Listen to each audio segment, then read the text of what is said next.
Welcome to Burning Bright, a weekly podcast presenting poetry and prose from Passenger. We're right in the middle of National Zookeepers Week. It runs this year from July 19th through the 25th. National Zookeepers Week was established in 2007 by the American Association of Zookeepers. That seems a bit self-serving, but hey. They say it highlights the tireless work, passion, and critical conservation efforts of animal care professionals. It promotes the idea that they do lots more than just feed animals. They are vital wildlife ambassadors and educators. A lot of Passenger writers are animal lovers or animal observers. On this episode of Burning Bright, some pieces about animals. Not the dogs and cats and parakeets that we keep as pets, but other animals. Graal Braun said his inspiration for domesticity among elephants was a poem by D.H. Lawrence, "The Elephant is Slow to Mate."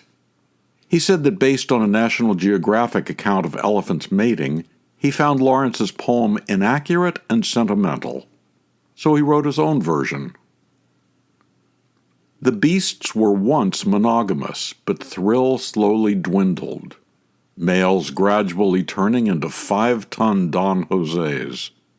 Puffing, red-eyed, frenzied, legs like baggy pants, bent to aim an oozing 2-foot phallus.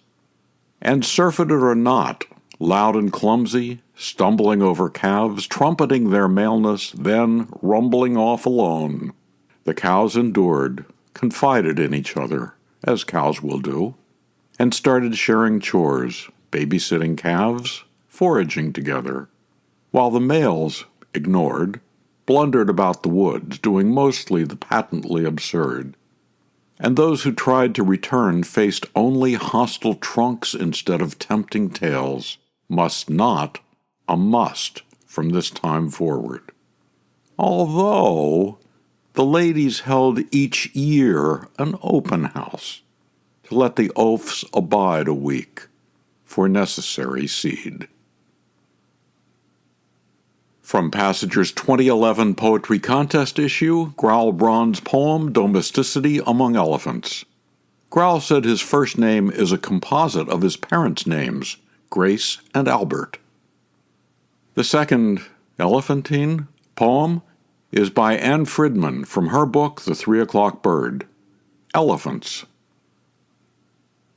I have always loved elephants, their high foreheads, low knees, trunks that can hang through tusks or curl to drink, that they have only children who hold their mother's tail, middle-aged shaped bodies, flat feet, sad eyes and lashes, like a father's, short and straight. Elephants, Anne Frydman. Next, 2 poems about moose. First, Barbara DuCharme's Socketian poem.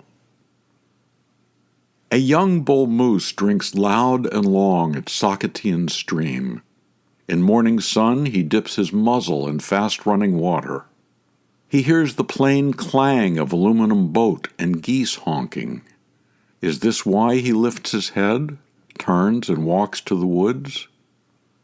He speaks the way mountains have faces, in tones of flint and fir. Socketian poem by Barbara DuCharme from Passenger's 2010 Poetry Contest issue. And our second moose piece, titled Moose, by Ryan McMillan. She said she likes to write about women aging in and near the wilderness. She said, "How does our relationship with nature change as we get older? When your body isn't 25 anymore, how do you move through wildness?" Here's an excerpt. The cabin shook, then it shook again. Could ghosts actually move a place? Or had the warming bumped the cabin off its footing, the shift so abrupt as to be impossible to stay in place? She looked out the window, and there next to the porch was a man, a huge man. She looked again. It wasn't a man, it was a moose rubbing his rack on the deck's post. The velvet peeled off his antlers in long, bloody strips. He shook his head, and the deck vibrated again.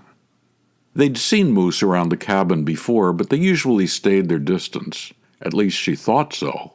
Anything could have happened in the year she'd been away. Maybe he'd decided to move in, and she was the trespasser. For years, Scott had insisted he would go moose hunting, fill up their freezer. "Can practically bag a big one right from the porch," he told people. But in all the years he owned a rifle, as Alaskans did, he'd never once bought ammo. The yard moose had never been in any danger. But she didn't like the idea of him on the deck, or blocking her way to the car or generator. She opened the door and yelled, "Hey, go on, get out of here. Rub on some tree instead." The moose looked at her, and their eyes locked. Dark brown, soft, deep. She knew that even though moose looked like a cartoon of the stupidest possible animal, they could be dangerous, kicking the shit out of people who thought they were a joke. This moose was not going to kick her. Its stare told her that. It lacked fear. It lacked self-absorption. It said only, "I am here. You are here. We are both here." Marie Ryan McMillan's piece, Moose, from the winter 2025 issue of Passenger. Similar to Graal Braun, Joyce S. Brown said that her inspiration for this next poem, Wildlife, also came from National Geographic.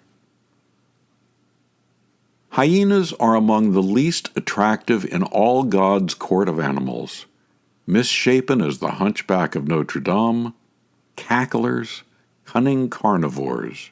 Yet watching a National Geographic film, I am overcome with longing when I see a mother licking her single cub, the cub up on her shoulder, her head turned to reach him. He never moves while she licks over his head, down his back, over and over. He got a lickin' means to us a punishment, not pleasure. This natural lick is what I want, and never got, and never gave. Joyce S. Brown's poem Wildlife, from Passager's 2022 Poetry Contest issue. On this episode of Burning Bright, we've been celebrating National Zookeepers Week, with 5 poems about animals that only zookeepers should have as pets. To buy Anne Frydman's book, The 3 O'Clock Bird, subscribe to, donate to, or learn more about Passenger and its commitment to older writers, visit PassegerBooks.com. Passenger offers a 25% discount on the books and journal issues featured here on Burning Bright. Visit our website to see what's on sale this week. For Christine, Roseanne, Mary, Sarah, and the rest of the Passenger staff, I'm John Shore.